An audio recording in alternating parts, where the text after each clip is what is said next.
Sayın Atavatan TV YouTube kanalımızın seyircileri, Türkiye'de eğitim almak isteyen çok sayıda izleyenlerimizin istemi üzerine Türkiye'de öğrenci ikametleri hakkında özel bir haberi Türkçe olarak size sunuyoruz. Bu haberimizde ayrıca öğrencinin çalışma hakkının olup olmadığı hakkında da kısa bir bilgi vereceğiz. Amerika'da bilim almak ile ilgili sorularınız olursa bununla ilgili de ayrı bir haber yapabiliriz. Biz bu haberi yapay zeka aracılığıyla benim gerçek sesimi önceden ses klonlama yaparak fotoğrafı konuşturmak sistemiyle yapıyoruz. Öncelikle eğer Türkiye'de eğitim almak istiyorsanız Türkiye'ye geldiğinizde öncelikle üniversite kaydınızı yaptırmalı, ardından yasal olarak kalabilmek için öğrenci ikamet izni almalısınız. İşte ikamet izni başvurusu için izlemeniz gereken adımlar.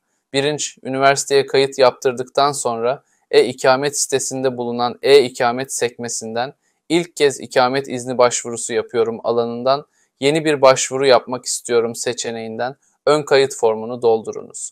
Ardından ikamet izni türlerinden olan öğrenci ikamet izni türünü seçerek başvurunuzu yapınız.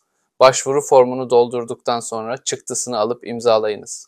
2. İkamet başvuru formunu doldurduktan sonra formda belirtilen belgeleri hazırlayınız. 3. Başvuru için gerekli belgeleri üniversiteye kayıt sırasında size tebliğ edilen tarihe kadar üniversitenizin ilgili birimine eksiksiz teslim ediniz.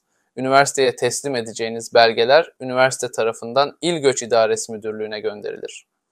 İl Göç İdaresi Müdürlüğü değerlendirme aşamasında ihtiyaç duyması halinde sizinle iletişime geçerek ek bilgi ve belge talep edebilir. Bu süre zarfında üniversitenin ya da İl Göç İdaresi Müdürlüğü'nün personeli dışında herhangi bir kişi ya da kuruma itibar etmeyiniz. Şimdi öğrenci ikamet almak için hangi belgeleri hazırlamanız gerektiği hakkında bilgileri sunacağız. Ancak haberimizin bu kısmına geçmeden önce aranızda Türkiye'de gerçekten iyi eğitim almak istiyorsanız aşağıda iletişim bilgileri verilen Atavatan Eğitim Danışmanlık Limited şirketinden danışmanlık hizmeti alabileceğinizi hatırlatmak istiyoruz. Atavatan şirketi sadece dünyanın en iyi ilk 1000 üniversitesi arasında bulunan üniversitelerle işbirliği yapmakta. Bu amaçla Bahçeşehir Üniversitesi ve Özyeğin Üniversitesi'nde eğitim almak istiyorsanız iletişime geçebilirsiniz. İşte ikamet izni başvurusu için ihtiyaç duyacağınız belgeler: birinci başvuru formu, ikinci pasaport veya pasaport yerine geçen belgenin aslı ve fotokopisi, üçüncü 4 adet fotoğraf, dördüncü geçerli sağlık sigortası, beşinci öğrenci belgesi, altıncı adres bilgilerinizi gösteren belge, yedinci ikamet izni belge bedeli. İkamet aşamasında dikkat edilmesi gereken hususlar.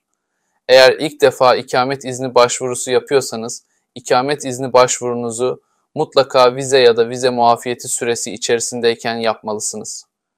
Aynı ildeki üniversite ve bölüm değişikliklerinde kişisel bilgilerinizde değişiklik olduğunda değişikliği izleyen 20 gün içinde üniversitenizin ilgili birimine bildiriniz. Şimdi ise çalışma izin hakkında bilgi vereceğiz.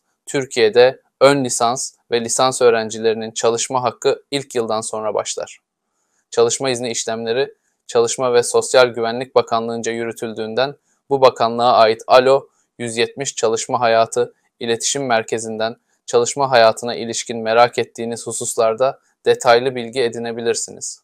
18 yaşından küçükseniz veya eğitim amacı dışında bir vize veya vize muafiyetiyle giriş yaptıysanız muvaffakname ve doğum belgeleri ilgili makama sunmanız gerekir. İkamet izni müracaatında kullanmak üzere ülkeniz kurumları tarafından düzenlenen belge apostil şerhli ya da Türkiye'de bulunan temsilciliğiniz tarafından onaylanmış olmalıdır.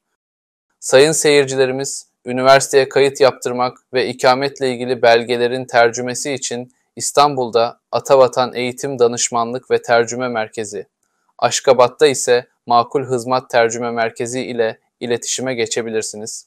Bir sonraki haberimizde görüşmek dileğiyle, hoşça kalın.